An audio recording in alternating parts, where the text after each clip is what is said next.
Now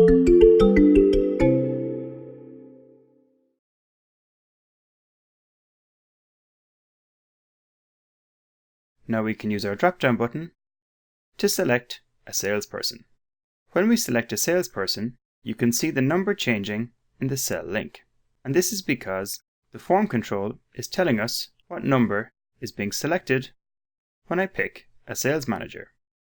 To link our drop-down list to our output metrics, we use this cell link value.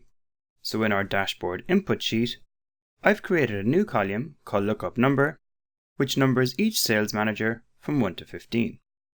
We now perform a lookup on this dataset using our cell link to find the total revenue. So going back to the total revenue cell, I'll write equals VLOOKUP, open the bracket, and the lookup value will be the cell link. The table array will be our revenue data set by sales manager. The col index num will be revenue, which is column 3. And I'll want an exact match, so I'll write false. And this tells me the total revenue from all. If I check my dataset, I can see that this is the correct value.